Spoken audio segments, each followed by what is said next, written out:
కేటీఆర్ కి దినాలు దగ్గబడ్డట్టున్నాయి. వాళ్ళ ఆయన పోయి విచారణకు పోతే ఈయనకు వచ్చిన ఆవేదన, బాధ, ఆక్రోశము, కోపము, ఏడుపు ఇవన్నిటితో కలగూడి రేవంత్ రెడ్డి గారి మీద, మా ప్రభుత్వం మీద ఇష్టం వచ్చినట్లు అవాక్కులు చవాక్కులు మాట్లాడుతున్న కేటీఆర్ కి ఒకటి నేను ఈ వేదిక ద్వారా హెచ్చరిస్తున్నా.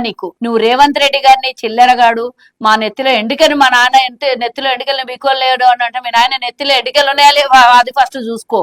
ఇంకా నేను చాలా అనాలి కానీ అనలేను నేను, ఎందుకంటే సభ్యత సంస్కారం ఉన్నోళ్ళం కాబట్టి అలాంటి పిచ్చి మాటలు వాగుడు నేను మాట్లాడదలుచుకోలేదు. కేటీఆర్ ఒకటి ఇంతకు ముందు నువ్వు ఒకసారి అన్నది గుర్తు చేసుకో. మాజీ ముఖ్యమంత్రి ఆయనను పట్టుకొని ఇష్టం వచ్చినట్లా మాట్లాడుతున్నారు, ఆయనకు వయసు గౌరవం ఇయ్యాలి అని అన్నాడు. మరి ఈ రోజు నువ్వు పక్క రాష్ట్ర ముఖ్యమంత్రిని కూడా అదే విధంగా మాట్లాడినావు, ఆయన వయసును కూడా గౌరవం ఇయ్యాలి అనేది నేర్చుకో నువ్వు.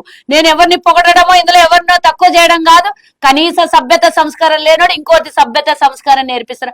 రేవంత్ రెడ్డి గారిని అనేంత స్థాయి నీకు ఎక్కడి నుంచి వచ్చింది అని అడుగుతున్నా. ఈ రోజు ఆయన ముఖ్యమంత్రి ఏం బీక్కోలేడు అని అన్నావు కదా రేవంత్ రెడ్డి గారు, ఏం బీక్కోగలిగిండో చూపించిండు కదా. 2023 నవంబర్ లో జరిగిన ఎన్నికలు డిసెంబర్ 3వ తారీఖున ఏం బీకగలడో చూపించిండు.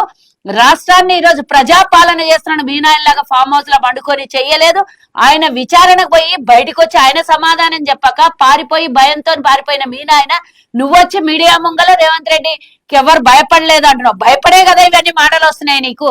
ధైర్యం చాలక, విచారణకు రాలేక, వాయిదాలు తీసుకొని ఇక నేను రాను, నేను పెట్టను. మా నిన్న కవిత అన్నది ధర్నా చేసింది. ఎందుకు ధర్నా చేసింది? విచారణకు పిలిస్తే మా నాయనకు సమాధానం చెప్పేది అవసరం లేదు, ఈగ వాళ్ళని ఇయ్యను, మా నాన్న వంట మీద ఈగ వాళ్ళని ఇయ్యనని కవిత అన్నది. అంటే మీరు ఏం మాట్లాడుతుర్రో, ఏం చేస్తుర్రో ముగ్గురికి ఏమన్నా తెలుస్తుందా? మీరు అసలు నీకు సిగ్గు లేక, నీకు బుద్ధి లేక, నువ్వు కడుపుకు అన్నం తినక, విదేశాలలో రాష్ట్ర సంపదనంతా దోచి విదేశాలలో పెట్టుబడులు పెట్టి, ఇంకా పైగా కేసులున్న మీ మీద, అందరి మీద మీరు చేసినటువంటి దోపిడీని ప్రశ్నిస్తుంటే, అధికారులు ప్రశ్నిస్తుంటే మా ముఖ్యమంత్రి గారి మీద ఏడుపు ఎందుకు వస్తుంది నీకు?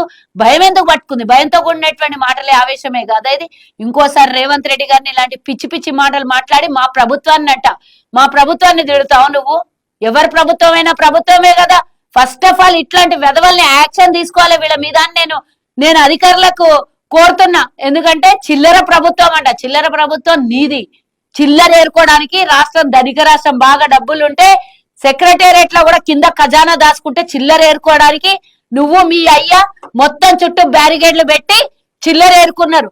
రాష్ట్ర ప్రజలు పడేసిన భిక్షంతో బతికిన మీరు, సోనియా గాంధీ పడేసిన భిక్షంతో బతికిన మీరు ఈరోజు చిల్లర ప్రభుత్వము, చిల్లర రేవంత్ రెడ్డి అని మాట్లాడుతున్నావు. ఖబర్దార్, ఇంకోసారి మళ్ళీ ఎక్కువ అయిపోయింది ఇది.